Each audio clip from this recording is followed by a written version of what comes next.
भोपाजी माणकलाल जी पूर्विया के समाधि स्थल पर शिवलिंग की गई स्थापना। विशाल कलश यात्रा पूरे गांव में निकाली गई। कलश यात्रा के पश्चात विशाल भंडारे का भी आयोजन किया गया।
भंडारा हो रहा है, महान साधु संत भी यहाँ पधारे हैं। आप बताइए, आप कहाँ से पधारे हैं और क्या हो रहा है? गोगुंदा तहसील और पंचायत पाटिया, गांव हरदुखेड़ा।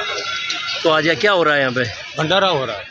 ये सवामासी का भंडारा है जो हर संत के, उपदेशी संतों के होता है, वो भंडारा किया जा रहा है। इनके प्रति ये समाधि का पूजन हुआ है। समाधि पूजन जिसको कहते हैं भोपाजी, या जिनको नाथ संप्रदाय या साधु संत के अंदर लेते हैं, उसके समाधि पूजन होता है, समाधि लगाई जाती है।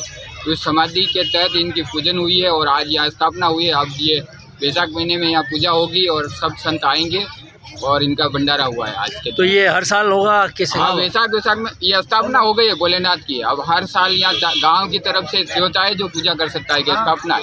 गुरुदेव कहाँ से पता, आपका नाम बताएं? हाँ, उदयपुर से ही हूँ मैं। कहाँ से? लोकल उदयपुर, गोरखनाथ जी आश्रम।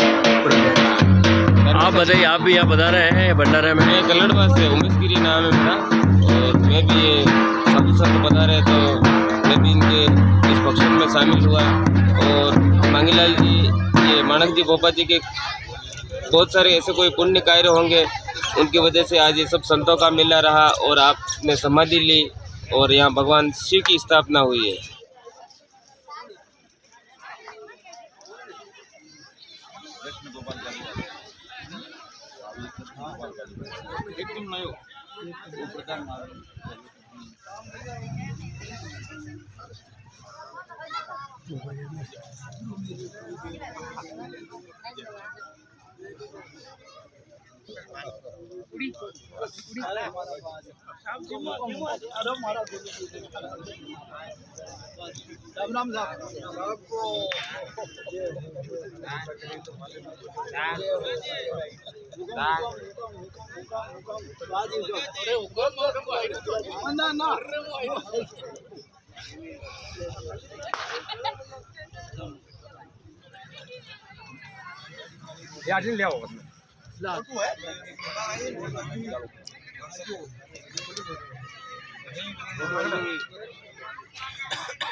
भोपा जी का सबका आशीर्वाद लिया है। और सबसे बड़ी बात, माणक जी पूर्विया भोपा जी जो वर्षों से मंदिर के सेवक रहे हैं, सेवा कर रहे हैं, देव तुल्य, सब उनको भगवान तुल्य मानते हैं, आज उनकी समाधि पे आए हैं। तो आप बताइए, आप यहाँ पधारे?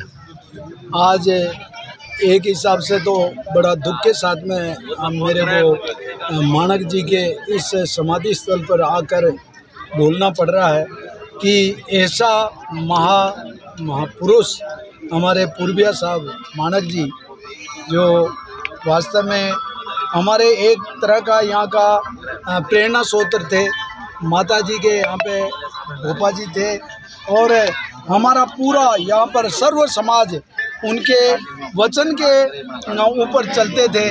और आज वो देवलोक हो गए और उनके पुत्र श्री डूंगर जी, जो वास्तव में उनकी याददाश्ती में आज यहाँ पर जो भव्य समाधि का छतरी बना गया है, हमारे को उनके इस स्थान से बहुत कुछ हमारे को सीखने को भी मिलेगा और उनसे आस्था से जुड़े हुए हैं तो हम यहाँ पर आज यही प्रण लेते हैं कि उनकी जीवनी से हम कुछ सीखें, उनके नेचर से हम कुछ सीखें और उनके आशीर्वाद से हम आगे बढ़ें। मेरे को भी उनका दर्शन करने का, जब बीमार थे तब भी मैं आया था, और जिस दिन समाधि ली थी, उनके अंतिम सांस लिए थे, उस दिन भी मेरे को उनको पुष्पांजलि और उनका वास्तव में देह का जो दर्शन करने का मौका मिला था, तब भी मेरे आँखों में तलायाँ आ गई थी।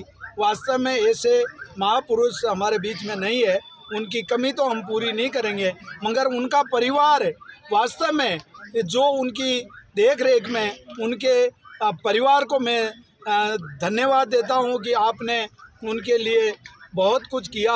और मैं इस अवसर पर उनकी आत्मा को भगवान के चरणों में स्थान देने की प्रार्थना करता हूं, और पूरा परिवार को ऐसी ब्रजपात के सहन करने की जो शक्ति दे भगवान, और ऐसे प्रोग्राम में सभी हमारे सर्व समाज ने आकर इस भव्य प्रोग्राम को भव्यता दी, उसके लिए भी मैं सभी समाज का चरणों में नमन करते हुए हमारे यहाँ पर मेरी विधानसभा में सभी का आभार व्यक्त करता हूँ। बहुत बहुत धन्यवाद।